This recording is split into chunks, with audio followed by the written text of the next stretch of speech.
क्या आप यकीन करेंगे अगर कोई आपको बताए कि एक फ्लैट जहाँ लोग रहने जाते हैं वहीं से उनकी ज़िंदगी पूरी तरह बदल जाती है। आज की कहानी दो दोस्तों अनुज और नितेश की है, जिन्हें एक चाय वाले की बात ने उनकी जान बचा दी। क्या हुआ था उस फ्लैट में? क्यों आज तक उन्होंने अपना सामान भी वापस नहीं लिया? और कौन थे वो दो बच्चे जो वहां जाने के बाद कभी पहले जैसे नहीं रहे? अगर आप भी सच्ची और रहस्यमयी कहानियों में दिलचस्पी रखते हैं तो इस वीडियो को पूरा ज़रूर देखिए, क्योंकि यह कहानी आपको झकोर कर रख देगी। कोटा एक ऐसी जगह है जहाँ पर हर साल लाखों बच्चे अपनी आईआईटी और नीट की तैयारी करने के लिए जाते हैं।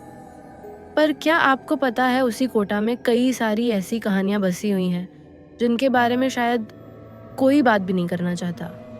और आज मैं एक ऐसी ही कहानी लेकर आई हूँ जो कि मुझसे मेरे ही सब्सक्राइबर ने शेयर करी है। हमारी आज की स्टोरी अनुज ने शेयर करी है। अनुज कोटा में शिफ्ट तो हुआ था, लेकिन वह कोई एज अ स्टूडेंट नहीं गया था। वह वहाँ पर गया था एज अ मेंटर। कोटा में जाने के बाद मोस्टली कोचिंग के पास के फ्लैट्स ऑक्यूपाइड थे, क्योंकि बच्चे वहाँ पर पहले से ही कवर कर लेते थे। एंड पीजी वगैरह का भी सेम ही हाल था। इसी वजह से अनुज को अपनी फैकल्टी से काफ़ी दूर पीजी मिला। एक ऐसा पीजी जिसकी हालत काफ़ी ख़राब थी। पीजी की हालत भले ही बुरी थी, बट अनुज के पास कोई और ऑप्शन भी नहीं था। उसकी जो जॉइनिंग थी वो बस 2 दिन बाद थी, तो वो 2 दिन कैसे निकल जाते हैं। अनुज को पता भी नहीं चलता, उस पीजी को ले लेता है और वहाँ पे साफ़ सफाई करने में ही उसके 2 दिन निकल जाते हैं। अब मैं थोड़ा सा आपको उस पीजी के बारे में बता देता हूँ। तो ये जो पीजी था, इसमें टोटल 3 रूम्स थे। सिर्फ ग्राउंड फ्लोर पे था। 3 रूम्स थे और तीनों रूम की हालत बहुत ही गंदी थी, बहुत ज़्यादा गंदी। सालों से ऐसा लगता था कि इस पीजी में कोई रह ही नहीं रहा। इसकी जो छत थी, अगर कोई हेल्दी इंसान, मतलब अच्छा खासा थोड़ा सा मोटा इंसान उस छत पे कूद जाए ना, तो ऐसा लगता था कि छत टूट जाएगी। इस हालत में पीजी था। अब जो अनुज होता है वो इस पीजी को अर्जेंटली लेता है, क्योंकि उसके पास कोई और ऑप्शन नहीं थे। बट उसका प्लान ये था कि 2-3 महीने बस, उसके बाद मैं इस पीजी को चेंज कर दूंगा और कहीं अच्छी जगह जाकर शिफ्ट हो जाऊंगा। अब अनुज तो एक रूम में शिफ्ट हो जाता है। दूसरे रूम में अनुज का एक दोस्त होता है नितीश, जो कि थोड़े ही दिन में आने वाला था। मतलब थोड़े क्या, 1-2 दिन में ही आने वाला था। वो भी अनुज से बात करता है कि यार देख, तू जहाँ शिफ्ट हो रहा है मैं भी वहीं हो जाऊंगा। अनुज भी बोलता है ठीक है भाई, मुझे एक पीजी मिल चुका है, देख ले, अगर तेरे को सही लगे तो। नीतीश बोलता है अगर तू रह रहा है तो मैं भी रह लूँगा। तो दूसरे रूम में नीतीश हो जाता है। तीसरे रूम में जो पीजी का ओनर होता था, जिसकी वो काफ़ी बूढ़ा हो चुका था, 70 साल का ओनर था, वो तीसरे रूम में रहता था। अब अनुज 2 दिन बाद अपनी फैकल्टी ज्वाइन कर लेता है और अपने ऑफिस से घर आने में प्रॉपर उसको 1.5 घंटे लग जाते थे। अब जब वो ऐसे ही काम करने के बाद पीजी आता है तो उसके साथ नीतीश भी आ जाता है। नीतीश बोलता है चल ठीक है, दिखा भाई तू कहाँ रह रहा है। और अनुज उसे पीजी दिखाता है। पीजी देखने के बाद नीतीश तो अनुज को घूरता रह जाता है। अनुज को भी पता था कि ये मेरे को क्यों घूर रहा है। अनुज उसे कहता है कि देख यार, 2-3 महीने गुजारने हैं, बस उसके बाद हम दोनों कहीं और शिफ्ट हो जाएंगे, अच्छी सी जगह। और वैसे भी इस समय यार बहुत हाई डिमांड चल रही है, तो अपने को पीजी नहीं मिलने वाला, तो थोड़ा सा तो कंप्रो करना पड़ेगा। नीतीश भी बोलता है चल ठीक है यार, अब तू कह रहा था तो रह लेंगे, कोई दिक्कत नहीं है, 2-3 महीने बाद ही चेंज करते हैं। अब शाम हो जाती है। नीतीश और अनुज वैसे तो दोनों अलग अलग रूम में रहते थे, बट मोस्टली साथ ही दिखते थे। तो ये दोनों साथ में ही एक किचन में खाना बना रहे होते हैं। अनुज के ही किचन में खाना वाना बनाकर ये खाना खाने बैठ जाते हैं। बहुत भूखे थे नीतीश, तो बहुत ज़्यादा था, क्योंकि वो तो अभी जस्ट आया है एंड उसने कुछ खाया भी नहीं था। तो जस्ट बैठे हैं कि तभी अचानक से इन्हें एक एक बच्चे के हंसने की आवाज़ सुनाई देती है। ये दोनों बड़े हैरान हो जाते हैं कि यार इस पीजी में किसी बच्चे की हंसने की आवाज़ कैसे आ सकती है। अब जहाँ से ये आवाज़ आ रही होती है, ये दोनों थोड़ा सा उस आवाज़ को फॉलो करते करते जाते हैं। तो ये देखते हैं कि जो ओनर होता है, जो तीसरे रूम में ओनर बैठे होते हैं, वो एक बच्चे के साथ खेल रहे थे। तो ये दोनों देखते कि अच्छा ओके, ओनर एक बच्चे के साथ खेल रहे हैं। बट यहाँ पे भी अनुज को लगता है कि यार ओनर तो अकेला रहता है, तो इसके पास ये बच्चा आया कहाँ से। नितेश कहता है तू फालतू की ज़्यादा चीज़ें मत देख, ठीक है। ये कोई क्राइम सीन नहीं चल रहा है, यहाँ पर ओनर है भाई, अगल बगल के सबके लोगों को जानता है, तो उनके बच्चे आ गए होंगे खेलने। इसके साथ इसमें इतना सोचने वाली क्या बात है। अनुज बोलता है सही कह रहा है। और ये दोनों अब क्या करते हैं कि वापस अब अपने रूम में आ जाते हैं और खाना परोसने लग जाते हैं। तो उन्होंने अपनी अपनी थाली में खाना रख दिया है कि तभी वो बच्चे की आवाज़ इन्हें अपने रूम से आने लग जाती है, क्योंकि वो बच्चा अब इनके रूम में था। वो ऐसे चुपक इन्हें देख रहा था, मतलब बहुत छोटा भी नहीं था, 4-5 साल का बच्चा था, मतलब चल सकता था अपना आराम से। तो वो इन्हें देख रहा था और वो बच्चा दिखने में इतना क्यूट, प्यारा सा लड़का, मासूम सा। तो ये दोनों से बुलाते हैं बेटा इधर आओ। बच्चा भी आ जाता है और अनुज की गोदी में बैठ जाता है। अनुज बोलता है बेटा खाना खाओगे? तो बच्चा ऐसे मुंडी हिलाता है, मतलब अपनी तो बच्चा ऐसे ही इन दोनों को देखकर ऐसे प्यार से सर हिलाता है। तो ये क्या करते हैं, साइड फेस करके सो रहा है एंड रूम में हल्की सी जब आपके रोशनी आती है तो थोड़ा सा ब्लू सा नहीं हो जाता, रूम एकदम अंधेरा नहीं होता, हल्का सा ब्लू सा होता है। ऐसे ही सेम नीतीश का भी रूम था, बट अचानक से उसका पूरा रूम एकदम काला हो जाता है, एकदम घना अंधेरा। नीतीश को ऐसा फील होता है कि शायद उसके विंडो के पास कोई खड़ा है, और वो ऐसे ही घूमकर जब विंडो की तरफ देखता है तो उसके डर के मारे चीख निकल जाती है। नीतीश देखता है उस विंडो के सामने एक आदमी खड़ा था, एक अजीब सा भयानक सा दिखने वाला आदमी, जिसकी आंखें पूरी तरीके से लाल थी और वह बहुत ज़्यादा गुस्से में था। नीतीश जब चीखता है तो इतनी ज़ोर से चीखता है कि अनुज तक वह पूरी आवाज़ जाती है। अनुज एकदम से उठकर भागकर नीतीश के रूम में आ जाता है। अनुज अब नीतीश के रूम के बाहर था। नीतीश ने डोर लॉक करा हुआ था तो उसे बार बार पीट रहा था और नीतीश को आवाज़ दे रहा था। अनुज की आवाज़ सुनकर नीतीश उठकर गेट खोलता है और बाहर इधर उधर झांकता है। अनुज उससे पूछता है कि क्या हुआ, तू इतना ना चिल्ला क्यों रहा है। तो नीतीश उसे बताता है कि कैसे एक आदमी उसके जस्ट विंडो के सामने खड़ा था। अनुज को थोड़ा अजीब लगता है क्योंकि वो तो बाहर ही था, अगर कोई इधर उधर भागता तो ज़रूर दिखता। वो नीतीश से बोलता है कि शायद ये तेरा वहम है, थका हुआ है, तू जाकर सो जा। नीतीश को भी ऐसा ही लगता है क्योंकि अभी सेम एक्सप्रेशन में उसने ओनर को भी देखा था, तो शायद उसका माइंड लहसिन कर रहा हो, इसी वजह से वह सोने चला जाता है। नेक्स्ट मॉर्निंग दोनों साथ में कोचिंग के लिए जाते हैं। रास्ते में जाते वक्त नीतीश उसे बताता है कि कैसे कैसे रात में जब वो सिगरेट पी रहा था तो ओनर उसे घूर रहा था। अब जब अनुज को ये बात पता चलती है तो नीतीश को ऐसे घूरने लग जाता है और बोलता है तू कुछ भी बोल रहा है क्या? नीतीश बोलता है क्यों भाई, क्या हुआ? अनुज बताता है कि पागल ओनर तो था ही नहीं कल, तू क्या किसे देख के आ गया तू? तो नीतीश समझ नहीं पाता कि अनुज क्या कह रहा है। अनुज अच्छे से समझाता है कि जब हम दोनों खाना खाने नहीं जा रहे थे तो मुझे ऑनर मिले थे एंड उन्होंने मुझे बताया था कि वो कहीं जा रहे हैं और अगले दिन की शाम को ही आएंगे।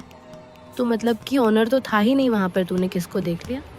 और ये सुनकर नीतीश की तो मानो पैरों से ज़मीन खिसक जाती है, उसकी पूरी बॉडी कुछ सेकंड के लिए पूरी ठंडी पड़ जाती है, क्योंकि उसने जो रात में देखा था वह उसका वहम तो नहीं हो सकता। नीतीश अनुज को बोलता है कि ये जगह बिल्कुल भी सेफ़ नहीं है, जितनी जल्दी हो सके हमें छोड़ देनी चाहिए, हमें दूसरा पीजी देखना चाहिए। जिस पे अनुज उसका मजाक बनाकर बोलता है कि भाई तू कुछ भी बोले जा रहा है यार, तू ज़्यादा मत सोच, तू स्ट्रेस ले रहा है, और हमें कौन सा यहाँ परमानेंट ना 2-3 महीने बाद वैसे भी चेंज कर देंगे, और इस टाइम हमें कहाँ मिलेगी जगह, तो तू ज़्यादा स्ट्रेस मत ले। एंड ये बोलकर ये पूरी कन्वर्सेशन यहाँ ख़त्म हो जाती है। उस दिन दोनों अपने काम में लग जाते हैं। तभी करीब 3-4 घंटे बाद अनुज के फ़ोन में नीतीश की कॉल आती है। नीतीश अनुज को बताता है कि ब्रो, मेरी तबीयत बिल्कुल भी सही नहीं है एंड इतनी ख़राब हो गई थी कि मैं वापस रूम पे आ गया छुट्टी लेकर, तो प्लीज़ अगर तू रूम पर आएगा तो मेरे लिए कुछ दवाइयाँ लेकर आ जाइयो। अब अनुज भी हाफ डे लेकर नीतीश को देखने के लिए चला जाता है।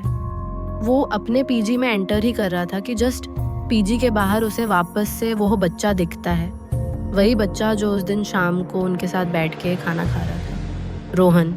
वो रोहन को देखकर मुस्कुराता है। रोहन के हाथ में एक बॉल थी एंड ऐसा लग रहा था कि वह किसी का वेट कर रहा है।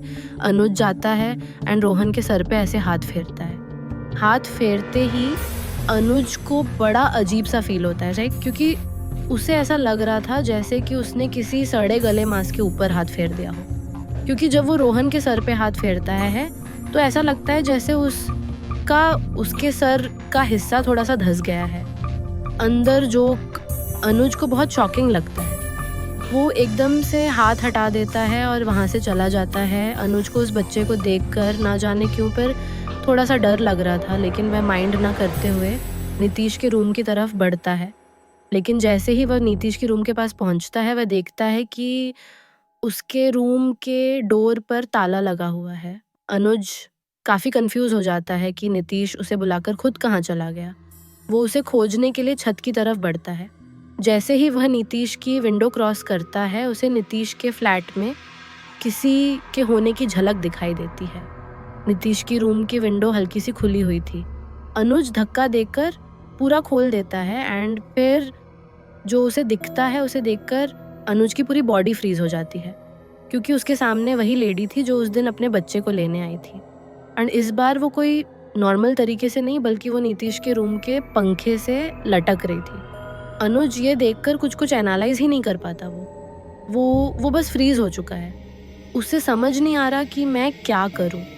ये लड़की यहाँ पर पंखे से कैसे लटकी हुई है कि तभी उस लड़की की आंख एकदम से खुल जाती है और वो बहुत गुस्से से अनुज को देख रही थी। उसकी आंखें पूरी तरीके से सफ़ेद थी और वह बहुत ज़्यादा गुस्से से अनुज को देख रही थी।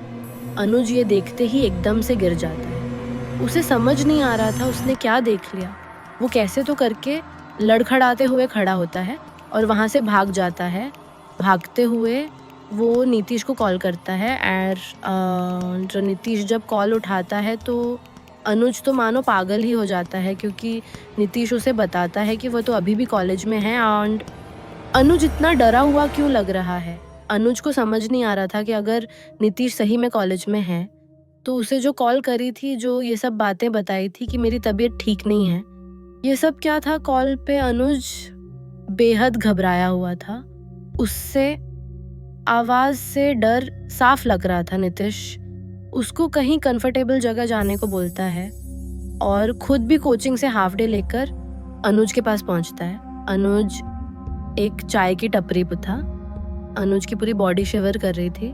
नीतीश आता है एंड उससे पूरी बात सुनता है। अनुज जब सारी बात बता रहा होता है तो वह चाय वाला भी उनकी बातें सुन रहा था एंड वो चाय वाला उनसे उनका एड्रेस पूछता है। चाय वाले को जब ये अपना एड्रेस बताते हैं तो चाय वाला भी मानो हक्का बक्का रह गया था। चाय वाला बताता है कि साहब, जिस घर की आप बात कर रहे हो ना, वे पिछले 15 साल से एंडन पड़ा हुआ है। वहाँ पर कोई भी नहीं रहता। और आप जिस औरत, जिस बच्चे और जिस बूढ़े की बात कर रहे हो, ये सब एक फैमिली थी और इनकी हत्या 15 साल पहले गैस स्टोव के फटने से हो चुकी थी। और उस औरत का जो पति था वो तो कई साल पहले मर चुका था। चाय वाला आगे बताता है कि उस दिन के बाद से अड़ोस पड़ोस में जो भी लोग रहते थे उन सबको कभी वो बूढ़ा दिखाई देता, कभी वो औरत तो कभी वो बच्चा, जिसकी वजह से उन सब ने एक एक करके वो सारे घर खाली कर दिए। एंड इसी वजह से आज के टाइम पे वो पूरी सोसाइटी एक खंडहर पड़ी हुई है। ये सब सुनकर अनुज और नीतीश दोनों की हालत ख़राब हो जाती है। उनकी हिम्मत ही नहीं थी कि अब वो वापस उस घर में कदम रखें। तभी वो चाय वाला पूछता है कि आपको वह घर किसने बताया। तब अनुज को याद आता है कि जब वो यहाँ आया था तो उसे रूम नहीं मिल रहे थे, तो उसे एक स्टूडेंट ने घर दिखाया था। और तब चाय वाला बताता है कि आप भी फंस गए इस चक्कर में। ये दोनों अनुज और नीतीश एक दूसरे को देख रहे हैं एंड उन्हें समझ नहीं आ रहा कि चाय वाला क्या कह रहा है। और फिर चाय वाला बताता है कि जब ये पूरा एरिया खंडहर भी नहीं रहता था, तब अब 2 स्टूडेंट्स यहाँ रहने आए थे। उन्हें लगता था कि यहाँ पे फ्री में रहने को मिल जाएगा, बढ़िया है, आसपास कोई भी नहीं रहता और अपने को पूरा प्राइवेट स्पेस मिल जाएगा, तो क्यों ना हम यहीं रह ले। वो यहाँ रहना शुरू तो करते हैं, पर कुछ समय बाद वो दोनों के दोनों यहाँ पे पागल हो जाते हैं। उनकी मेंटल कंडीशन इतनी बुरी हो जाती है कि कोई भी उन्हें मुंह ही नहीं लगाता था। वो जहाँ से जाते थे दूर हो जाते थे लोग, कि नहीं नहीं इनसे दूर रहो, ये पागल है, ऐसे करके उन्हें काइंड ऑफ आइसोलेट कर दिया गया था। एंड कुछ समय बाद खबर आती है कि उन दोनों की भी मौत हो गई थी। वो किसी जंगल में मृत्यु पाए गए थे। उनकी दिमागी हालत सही ना होने के कारण किसी ने ज़्यादा इन्वेस्टिगेट भी नहीं करा, कुछ भी नहीं। पुलिस ने भी सोच लिया कि पागल तो थे, यहाँ वहाँ कूद गए होंगे, कुछ कर दिया होगा जंगली जानवरों ने, मतलब टू बी एग्जैक्ट। किसी को पता ही नहीं चला कि उनके साथ क्या हुआ है, क्या उन्हें मारा गया था, क्या वो एक्सीडेंट था या उन्हें जंगली जानवरों ने खाया था, किसी को नहीं पता।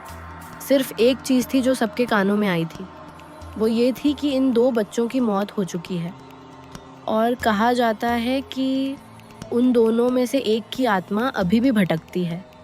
आपसे पहले भी यहाँ पे एक लड़का आया था जिसे उसी लड़के ने ये फ्लैट दिखाया था। वह अपने पेरेंट्स के साथ आया था और पेरेंट्स को वह जगह अच्छी नहीं लगी थी। इस वजह से वो लोग यहाँ पे रहने से मना कर चुके थे, जिसके बाद अब आप आए हो एंड आपको भी उसी लड़के ने दिखाया।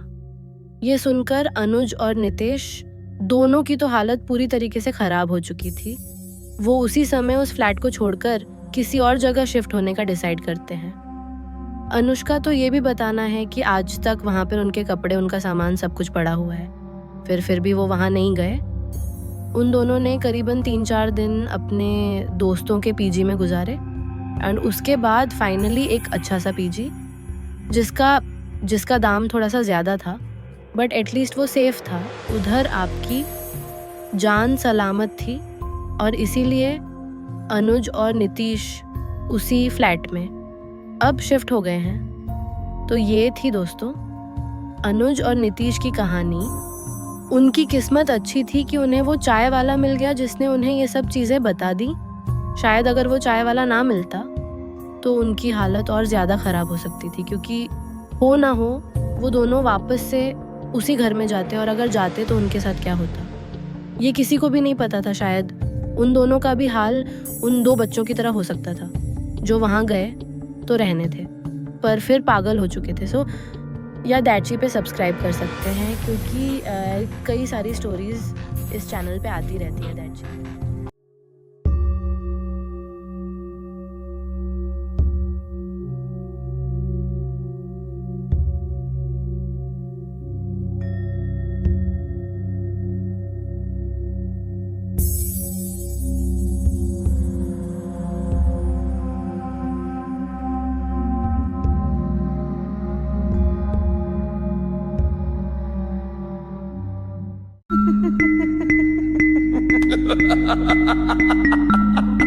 Ha ha ha ha ha!